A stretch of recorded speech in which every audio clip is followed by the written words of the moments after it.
Hey everyone, so sorry about the Wi-Fi problems, but we got this fixed. If you were planning on logging in, so sorry about that. We will share this as soon as we can, and I'm going to let Carri just kind of take over on the screen, and we are going to cover how to upload a new listing into Matrix, as well as how to kind of get that onto ShowingTime. So thank you so much, Carri, and help us out here. Awesome. Thank you. So one thing, when you first start with Matrix, you want to make sure, you're going to start with a listing, make sure that you have all your plot maps, your tax records, your lot sizes, your legal names, all that can be found here. They make it pretty handy on that initial screen. One thing too, if you're going to input, you can add a new listing, and this is where you're going to be able to select what type of listing we're going to input. We can do a residential, and you can fill it from the real estate text, but this is not accurate. I find a lot of things that are not correct with the subdivision name or the lot size. So I typically don't fill. I will start with a blank listing. However, if you have had the property listed before, you can always just do a clone and just type in the old MLS number.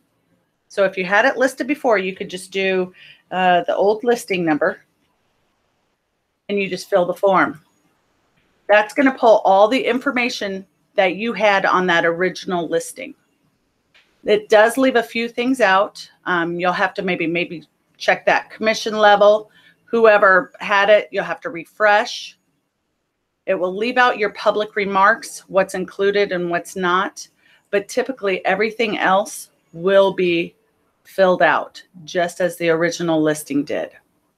And then you can hit save as incomplete. When you go back in, you can add those photos again from that original listing. You just retype that original listing number, you import the photos, and it will pull everything from that original listing. So it will save you a lot of time, especially if you have clients that want to drop the days on market. It's an easy way to do it. Of course, I'm going to cancel that one because that was not a true listing. So if we're going to go in and we're going to input a listing, again, add new, whatever type of listing you're going to have, you're going to start with a blank. And then you're basically going to go from each tab and tab.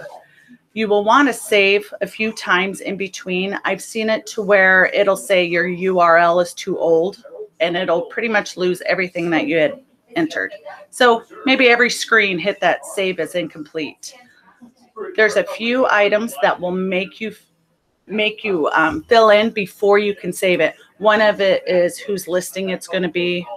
One of it is, what is another one? There's a couple items. And anytime you have a listing and you want to see what needs to be filled out, hit that validate. It'll show you exactly what still has to be completed before that's a live listing. That's awesome. So when I go ahead and start a listing, I will put everything in except the list date, because that will ensure that it will never go live without me filling in that date. So that's the absolute last thing I put in just to save myself. So let's pretend we're going to put in a listing, but I'm going to use one that I've already got. Oh, that's another thing too. If you do save your listings as you're working on them, you can go to your incomplete listings and you can see what you have basically in the queue ready to go live. And I will do this a couple days before just so I can keep adding stuff, because sometimes I may not have the assessments, the doc slip size, but I don't want that to prevent me from starting a partial. Once you get all your stuff entered, just like this is a residential again. Once you get everything entered, there's a few things I still don't have entered on this one. Let's hit that validate. It's going to tell me rental allowed. Sure. Agent. It's our commission level that it's telling me we need.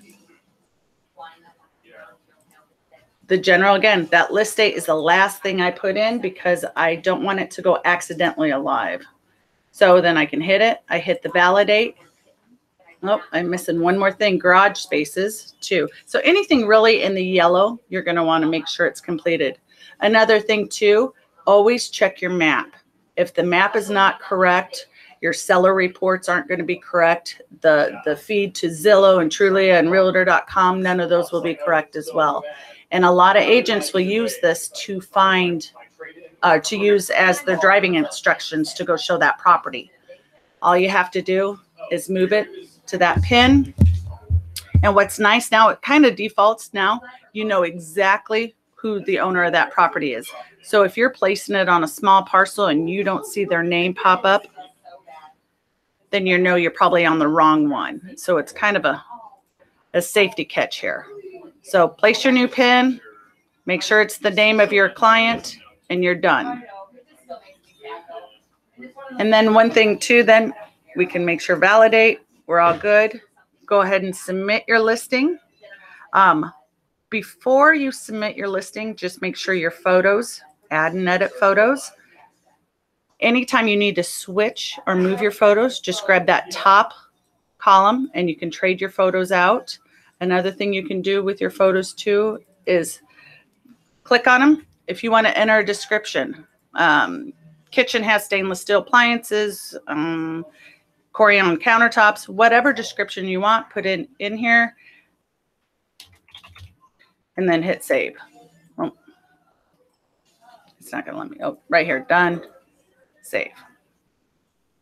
Another thing too is if you do just want to get rid of one photo, you can check that and it'll get rid of it for you. And we'll have save and serve. That does not mean it's going to make it go live. That just says that it's going to save the photo arrangements and any verbiage you put on them. So if you go back again to your incomplete listings and work on the one we're working on, we are ready to roll. So then you'll just want to go ahead, edit. Again, it was residential. And we'll go ahead and submit. Now, this is not a true listing, so I do not want to hit submit, but I will take you to another one of our listings. Because one thing you'll want to make sure too is on a listing that you're going to add all your attachments. You want to make sure that you're going to put your plot map, your Ameren permits, a feature sheet, whatever you want. But make sure when you do upload your properties or upload whatever you're going to, I'm just going to upload this. Let's see, let's find something. How about Four Season Welcome? Once you upload it, you're going to always want to make sure that you set the docs to public document. It's going to default, once you first upload documents, it's going to default to private. Nobody can see it if it's at private. Public documents on everything. Again, I really don't want it here, so I can always go in here. You can rename it or you can delete it. Just make sure when you do upload your attachments, some of them aren't too big. I've noticed that when a lot of agents are pulling up multiple items, because some of our listings may have 5 or 6 attachments. If they're too big, they take too long to load. Let's see, what else was I going to tell you on that one? So once you get your listings live, it takes anywhere from 15 minutes to 4 hours. I don't know the rhyme or reason for that feed to go over to ShowingTime. Once your property's in ShowingTime, you can basically view it. You can search by address, MLS number, and you just click on that property and you can set it numerous ways. Appointment, confirm, courtesy call, or go and show. Lots and lands are typically going to be a go and show. Courtesy call means they may be down, they may be not.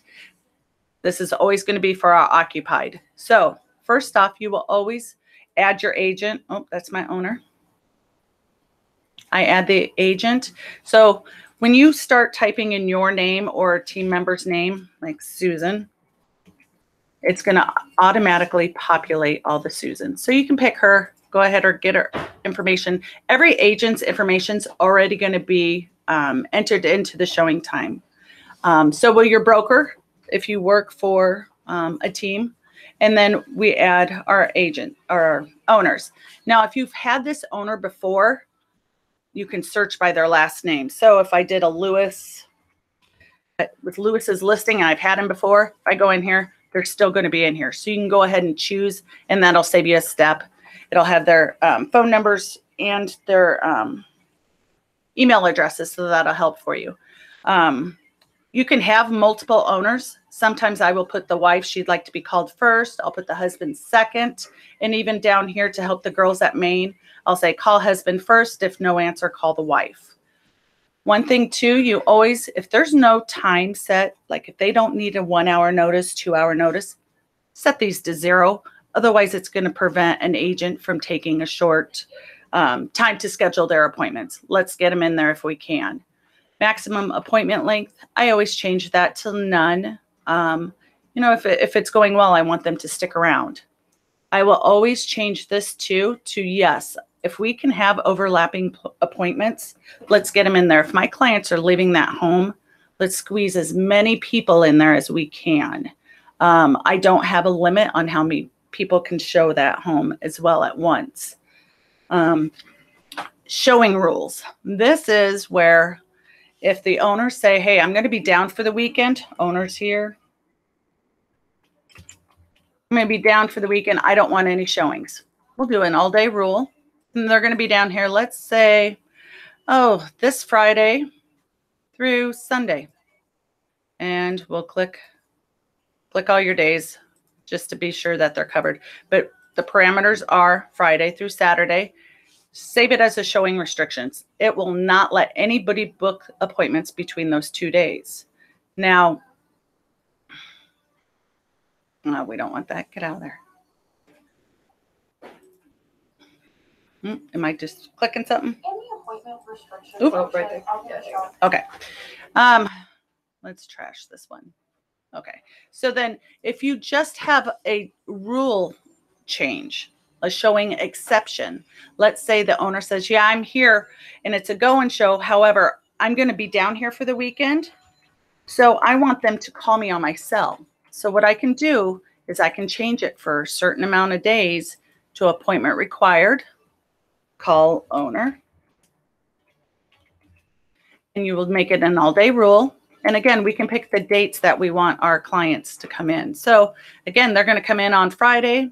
They're going to leave on Sunday. We'll click our days. And I don't know why I click every day. I just always have, but I know it defaults to whatever's in here. So then we are going to be a confirm with the owner. So we need to make sure that in the rule of contacts, just for these 2 days, that the owner is going to be called for any appointment. He's going to be confirmed. And again, you can phone, text, however you want your client to be contacted. Now, right here, this is appointment specialist, which means somebody from the Maine or somebody from ShowingTime will personally call them. Auto call, again, is an auto call where there's just a recording. For my elderly, I like the appointment specialist. For convenience to all the girls over at the Maine, to keep it easy for them, if you can go with an auto call, go with an auto call. If they're hard of hearing, appointment specialist works best. But if you got a young person that's pretty phone savvy, auto call is going to be the best bet. And it's going to save work on everybody's part. Let's see, what else can we show over here? One thing's nice too. On your showing screen where you set your appointments up, your listing activity report's going to come in real handy. This is not a good one to show you. Let me see if I can find one. Okay, a listing activity report. This isn't a good one either. Let's see. Of course not. I want to show you that with the touch of a button, you can actually show your clients how many showings you've had and what the feedback was. So listing activity report, you can see your showings here. This is not attachments.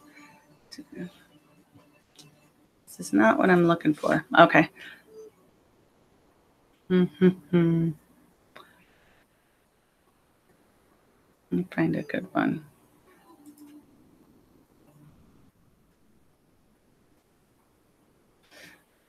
Okay, listing activity report. Here we go. This one's had quite a few showings. So this will tell you, it gives you a breakdown right away when your most showings were, what the feedback was. Was it overpriced, so forth. And then again, all your showing instructions are your showing feedback and what time it was shown. And this is a great handy thing if you're going to go meet with your clients, or you just want a reason to touch base with them for a price change or whatever. You can say, hey, 40% of our showings are stating that it's overpriced. So this is a quick, and that again was listing activity report. And then another thing, so once your properties are listed, you're going to go to your Mac Center.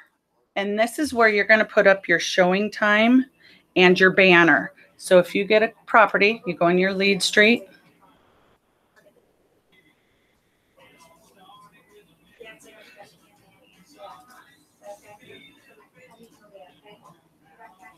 Okay.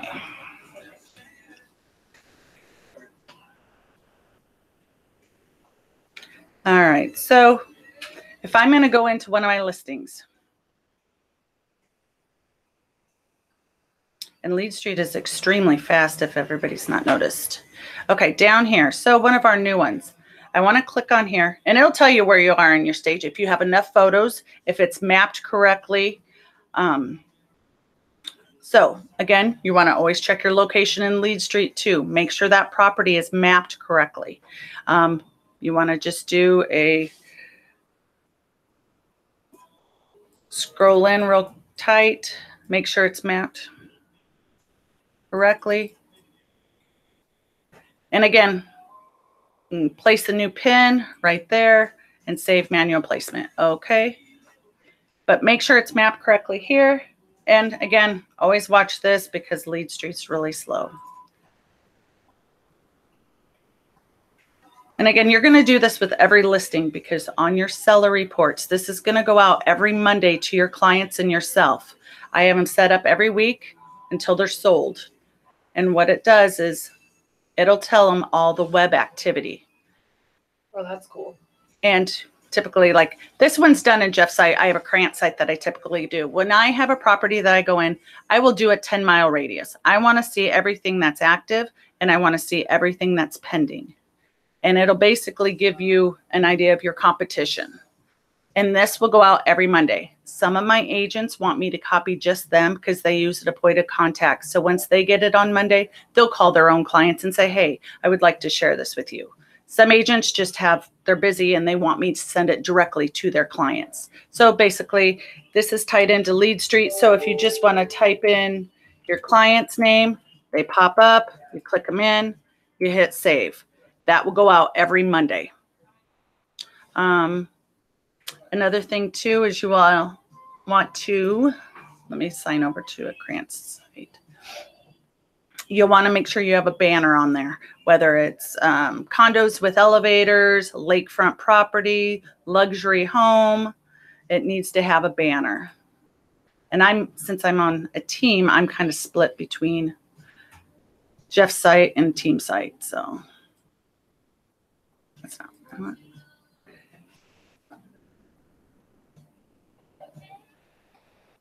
The banners will have a lot of presets. I do type some of my own in.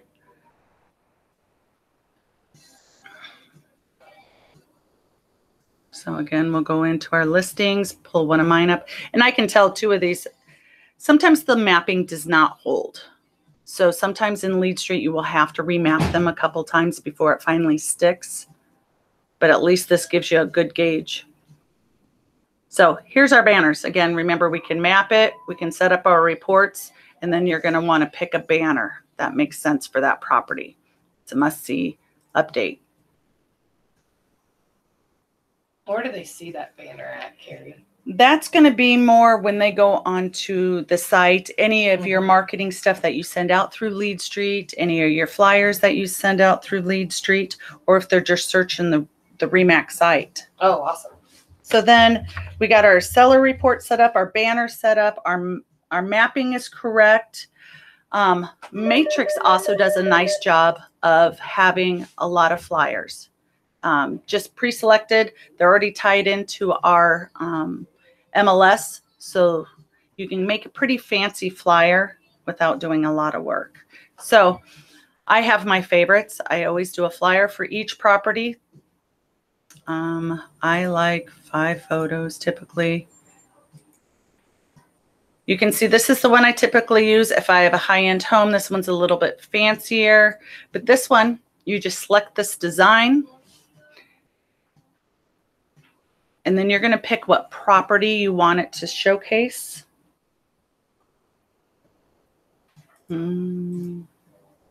Let's see. And then you just type in the address here again. I'm just going to make something up. It's this address right here. Save and continue. And basically, you're just going to walk right down the row, but it's going to pull all your information from the MLS. I do not put my prices on my flyers because with all the price changes we have, it would be a paperwork nightmare to remember what price I have at each property. So again, it's going to pick your top 5 photos or top 6 photos in MLS that are right in order. You can also just go right back there and delete those photos and pull additional photos. But right here, I never put a price on it. I just put, call your agent today. Because otherwise, yeah, you would be running flyers out and changing prices all the time. And there's very few things, that it won't fill in, but it gives you a limited number. So you kind of got to get creative and take some words out, because it will only give you so many characters to work with. There we go. Save and continue. And it will pull your whatever you have saved in the MLS as your photo. Save and continue. And again, I mean, it doesn't take a long time to make a flyer for your properties. And you just download it, and I can send it out as a PDF, or I just print them because I have my runner just run out, and it's a decent flyer. Yeah, Granted, nice. Deleted. And there's so many flyers you can use, whether it's for an open house, for sale, price reduced, however you want to do it. So it's, again, designs, and you can pick out whatever you want to do. Whether there's even, I made Mel one the other day. It was a brochure. That's cool. So you can add, but it will pull everything from the MLS. So you can put your listings in, get your mapping correct, set up your seller disclosures so your client is contacted every Monday, and then you can have flyers go out the very next day. Sometimes it will take a full day for your listing to populate to lead street. So don't get discouraged if it's not there right away. Let's see, what else do I do? I always watch in my Matrix too when our listings are going to expire. So I can always click on here and I can watch these dates. So I can let my agents know, hey, this is going to expire here in 30 days. We need to make sure we're either hitting it or getting an extension on it. Let's see, what else do I have?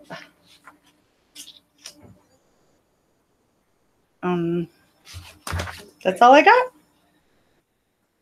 Anything else I should hit on for a listing? Not that I can think of. I mean, we did Matrix and ShowingTime and all that. Is there anything else that you might do, Carri, as far as just, your process of the new listing? I have inventories too. I have just an Excel sheet that I keep inventories on and what's in each property, what's included.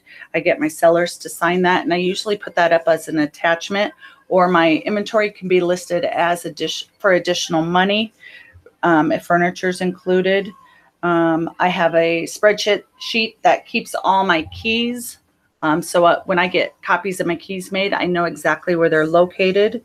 I have a spreadsheet to tell me what lockbox and what sign or banner, flyer box is located at which house, because we really do spend a lot of money at each listing. When a super box is $120, a sign's another $80, banners are $40. We really do get a lot of money wrapped up at our listings. Just to keep good way to keep that. We use BombBomb quite a bit. So when I get a listing, I sign them up for BombBomb. We have a drip campaign that just basically states, hey, congratulations on your listing. Be sure to look out for those seller reports. That's great. And those usually go for about 3 months. I don't like in this market to have them stretched out too long, because chances are the listing's not going to last longer than 3 months. And if it does go under contract before then, I pull it out.